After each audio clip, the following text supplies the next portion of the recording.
Dexter. That was my bad impersonation of Yul Brenner. Anyway, Dexter, Leon Prater's not playing with you, boo. He's giving me Dr. Robotnik into the game energy. Final boss you don't want to see. Let's get into these past two episodes. Welcome to the Asia Esterak Hour, where film meets conspiracy and pop culture gets a reality check. From sharp recaps to sci-fi theories and media deep dives, Asia Esterak serves it unfiltered. Let the binge begin. All right, welcome back to the Asia Esterak Hour. I'm Asia Esterak, and that's Georgie, and she's making muffins. Are they blueberry, Mo? Anyway, all right, so I didn't review episode 5. I actually had a crazy weekend and didn't have time.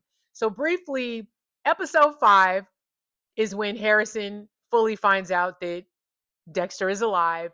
Um, in this episode, Dexter learns that Harrison does not share the dark gift like him, that he actually does have a conscience. And Dexter feels like he needs to show up for his son more, especially with all the stuff that happened with that Ryan Foster guy that he killed back at the hotel. He ends up taking the watch that Harrison had from the dude, and he's like, I'll keep this and get rid of it. So Harrison is still warming to his dad, but he's happy that he's there because he's like, how is it that you've met all these people in New York? I've been here how long? And I know like 3 people. Anyway, also in episode 5, Dexter becomes really close to Miss Lovely Lady, the Lady Vengeance. She's the one that he met at the Oogie Boogie convention, the serial killer dinner.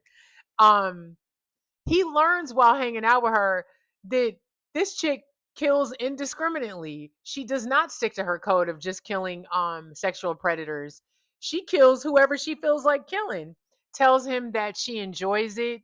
She picks up dudes in bars, drugs them, and then tortures them. So Dexter realizes, well, he has to take her out too. But the problem is he already took out Neil Patrick Harris, aka Lowell, and nobody knows where he's at, right? So he knows that he can't kill her as well because how's that going to look? It already looks weird because you're the new guy and 2 people are gone. So instead of killing Lady Vengeance, he sets her up to get caught by the police. This scene had me dying. Dexter was on the roof watching her about to torture dude that she met at the bar.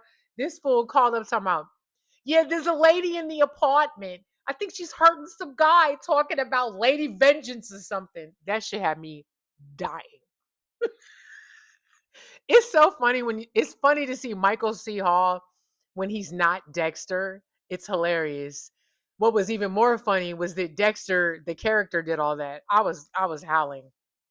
Anyway, so he sets her ass up to get caught by the police, and he actually slipped Ryan Foster's watch and her little collection of tokens from her other victims. So of course the FBI, everybody gets involved, and it gets back to the detective who was on the hotel murder case for Ryan Foster, and of course, it's very weird because she's like, that doesn't even make sense. And the detective's thing too is, okay, so if Lady Vengeance killed Ryan Foster, then why does she kill him differently than all her other victims? Everybody else was tortured. Remember, Ryan was chopped up into 9 little pieces. Um, of course, Batista's ass gets involved, learns about that. And so at the end of episode 5, Miss Charlie, Uma Thurman, she visits Lady Vengeance at the prison and basically tells her, our friend, talking about Leon Prater, he's going to make sure that your stay is short and quick. I think we all know what that means. All right, so let's get into episode 6. So episode 6 opens with Dexter leaving where he's at, and Bless comes out and says, my mother passed away last night. She got to die in her home around us. We're having a wake. Can you come later? And Dexter's like, of course. So he freaks out because he has stuff to do. He ends up calling Harrison, and he's like, I need something to wear to a wake. Harrison shows up dressed to go to the wake with him, which I thought was dope because he didn't know that he was going to do that. And hooks Dexter up. They go upstairs and it's like a big celebration of life. They're like, no, the mother wouldn't want us to mourn. It's very obvious that Blessed is visibly upset over his mother's passing. Who wouldn't be? Um, so he tells everybody they want to stop and say a few words to talk about his mother. So he goes first and talks about how his mother saved his life. You find out that he was in, I forget what, have they mentioned what country they're from? Because they're definitely not American. It's given island or African energy. I'm getting a little bit of both. But he says that he was forced to join like the army there, probably the militia or somebody. And he was beaten and went through a lot and said he did unspeakable acts. And it was his mother who actually saved his life. His mother got him out of it and saved him. So of course Dexter's ass is in listening to this because Dexter is, you got to be a dad. You got to be a dad to your son. And of course Harrison's, I love Harrison, by the way. I love Harrison. And the actor who plays him, baby, you are fantastic. I just had to throw that out. Anyway, so here's one thing I want to say about this season, Dexter Resurrection. I love that I feel like this season we're seeing a human side of Dexter. Dexter is becoming more human this season because of that boy of his, because he got that son. And I love that Dexter is taking it seriously and he wants to connect with his son. So while Dexter's at this wake, Miss Uma Thurman is over at Red's apartment. Remember, that's who Dexter's pretending to be, Ronald Schmidt. And the apartment hasn't been touched since the day homeboy left. So she's like, he's not even here. So obviously she tells Leon Prater. So back at the wake, they asked Dexter to say a few words. And of course he's like, oh my God, this had me dying. So he gets up there, he gets in front of everybody, and in his head, he's like, I got nothing. So he basically is like, I didn't know her that well, but the little bit that I did know her, she was nice. It seemed like she really liked family. I'm badly paraphrasing. They were all happy that he spoke. So he gets a call, and it's from Leon Prater, Mr. Peter Dinklage, the greatest. So of course he goes outside, and in his head he's like, he must be at where I live or whatever. Actually, he doesn't say that yet. So Leon's like, so where are you? I'm outside your building, and you're not here. And Dexter's like, yeah, I know, I'm not coming back. So he plays it off. He's like, when you guys figured out where I live without me not knowing, and you were able to get into my apartment, of course I'm not returning. So Dexter, you're a good liar. You were quick on your feet, sir. So Leon Prater, of course, is like, I like that. He's like, so I want to see you, you know, back in my house. So Dexter's like, okay. Dexter, every season, Dexter steps into some bullshit and he manages to get out of it. This is going to be fascinating because how is he going to get out of this? How are you going to do this? Because I've been saying, I feel like Uma Thurman knew that he wasn't really Red just based off the fingerprint shit in the second episode or whatever episode. So, third episode. Um, so meanwhile, back with the detectives on the hotel shit, the hotel murder, they interview the guy that Lady Vengeance was about to kill before the cops busted in. And they're asking him about what happened. And he's basically like, she picked me up at a bar. I couldn't believe it. She invites me back to her house, her apartment. And he's like, I was drugged. I wake up and I'm tied to this thing. And she was talking about torturing me, putting lye in my eyes. And yeah. And of course, the one lady is, her wheels are turning because she's like, none of this fits the MO of her killing Ryan Foster. Like, none of it fits. This lady is a great detective because she's right. So the witness leaves and her partner are talking, and the partner is like, we're not taking anything that guy said as gospel because we don't know. And of course she's like, none of this makes sense, blah blah blah. So they're talking outside the office is Batista. This motherfucker, yo, Batista, I got you. Listen, I got to give it up to you. When you are a dog with a bone, you are not giving up that bone at all. I'm here for it. So anyway, he's like, "Can I talk to you guys for a minute?" Because he's already spoke to them before. So they bring him into the office, and he's like, "So I think I might have some information about this Ryan Foster murder." And he goes, "When I saw that Lady Vengeance was supposedly the one that killed Ryan Foster, I thought I'd come see you guys." So basically, he goes in there and he's like, "I'm just gonna be honest with you. I don't think this lady killed Ryan Foster. We had a serial killer in Miami called the Bay Harbor Butcher, a case that is still pending." And they were like, "Well, we thought he was caught." And he basically was like, "Yeah, but we may not be." He's like, "Another coworker of mine who I think may have really been the Bay Harbor Butcher. Um, I think that he's connected to the murders because what if he has a son who I think he might have taught those skills to, and the son is now here in New York. Um, his name is Harrison Morgan, and he works at the Empire Hotel." And of course, they're like, "Ding, ding, ding, ding, ding!" Ah! So poor Harrison. So meanwhile, Leon Prater has Dexter back at his house. He gets there, and it's Gareth, the Gemini killer, and I cannot remember the guy from Modern Family, the Rapunzel killer. I think his name's Al. So he basically gathers them, and he's like, "So listen, we need to talk about Mia getting arrested. We're going to be handling that. And has anybody heard from Lowell, Neil Patrick Harris?" And of course, they're like, "No, we haven't heard, but we haven't heard from Lowell at all."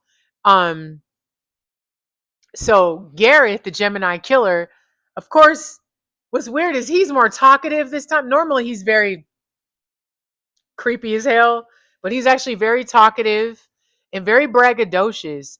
So he's like, "Well, how do we know that Mia is not going to talk? I mean, she could tell on everybody in here. She knows all our business. Like, why isn't she going to talk?" You know, and of course, Leon's like, "That's not going to be an issue." Um, but in this scene, Dexter is really looking at Gareth, the Gemini killer, and he's listening to him.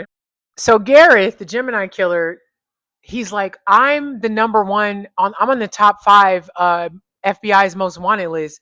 How do you know that Mia's not going to roll on somebody? Me and her didn't get along. What if she tells on me? What are you doing to ensure our safety?" To Leon Prater, and he's like, "I have it covered."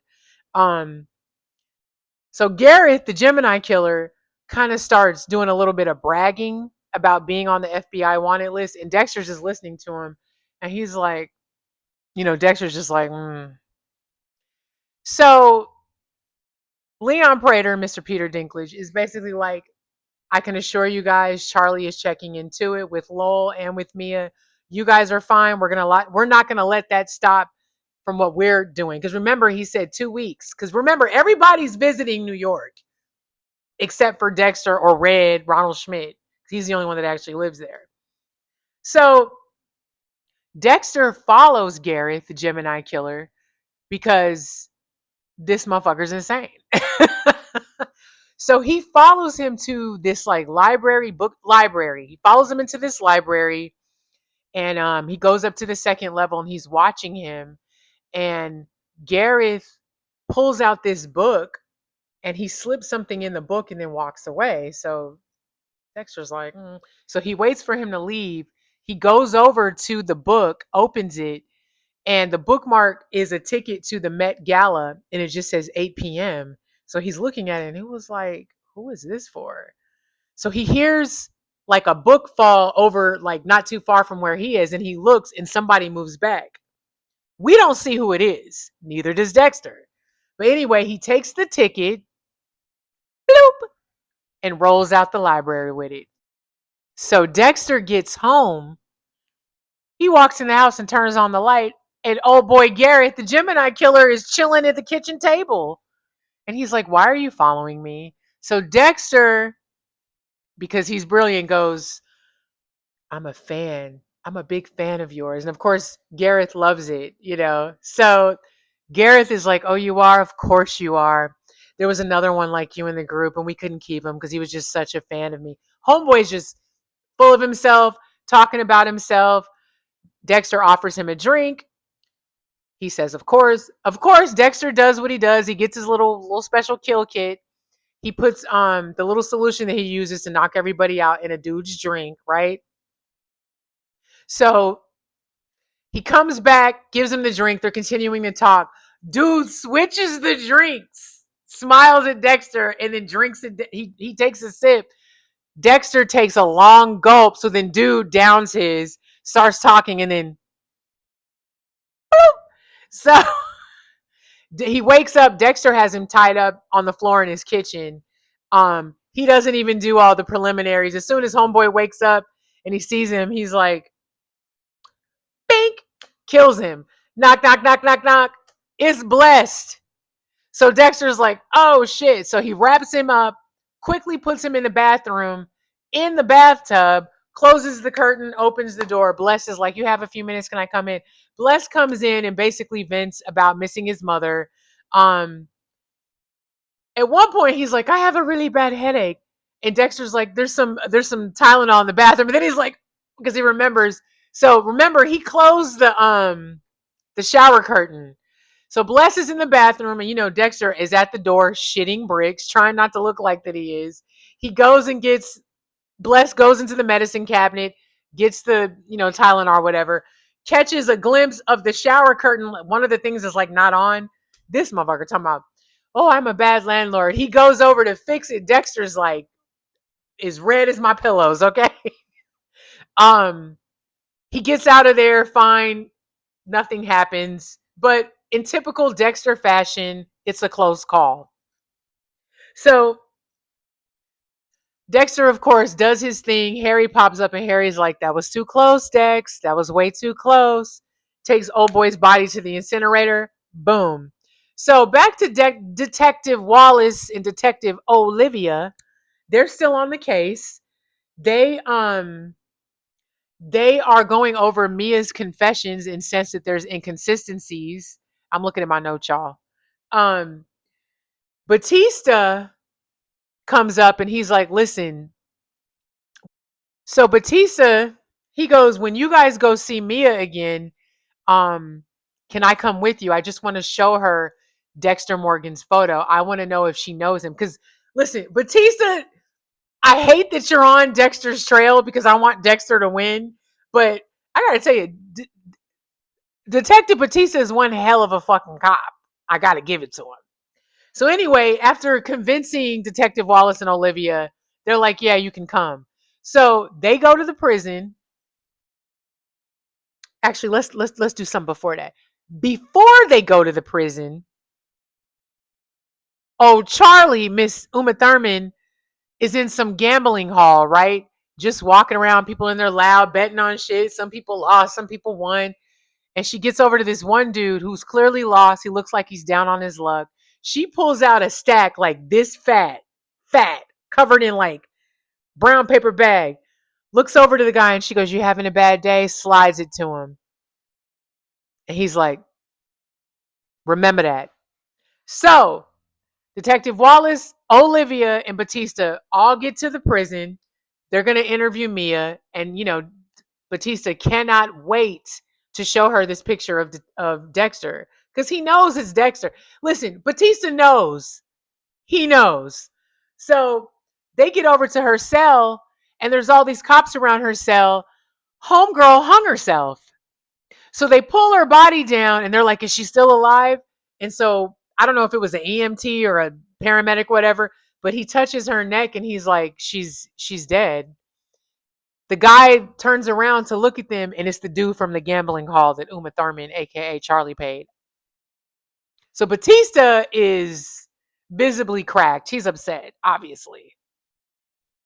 So they were ruling it out as a that she unalived herself. I'm trying to get monetized. Isn't that crazy that we can't just say words? Anyway, so next scene, Prater summons the crew. He wants everybody to meet him over there on the harbor because they're going to take a helicopter ride. So Dexter's like, oh my God. So he gets there. He gets to the helicopter. Peter Dinklage is there. Uma's there. And what's his face from Modern Family? The Rapunzel Killer. Al, he's there. So they're sitting there, and Peter Dinklage, Leon Prater, he gets on the helicopter and he's like, we're just waiting for one more. So, of course, in Dexter's head, he's like, well, we're going to be waiting forever because Garrett's not coming. So they're waiting. So this car pulls up and they're all looking. Out of the car is Gareth. He gets up. Homeboy walks up, he walks up to the helicopter. He looks at Dexter and gives him the death stare, like, and gets in and sits down. So Dexter, of course, is shitting bricks again. So in his head, he's like, oh my God, the Gemini killer. They're twins. And that's how the episode ends. Baby, Dexter Resurrection is giving me everything that I need, everything and more. This season, this particular season is fantastic. I'm loving the stories. I love all the twists and turns. I thought I could predict a little bit of it. I can't. I don't know. The show is great. I cannot wait for Friday to see what happens. Um, I'm loving. You know what? I really appreciate the evolution of the character Dexter Morgan. I got to tell you, the writing, and I read the books, and the show is transcended the books at this point. And I think they've done an amazing job keeping the integrity of the character from James Lindsay, who wrote the books, and bringing on this newness. I'm here for it. Anyway, Dexter Resurrection, fantastic. Anyway, happy Monday, y'all. Stay hydrated, be nice to each other, and let me get out of here and go return these videos tapes.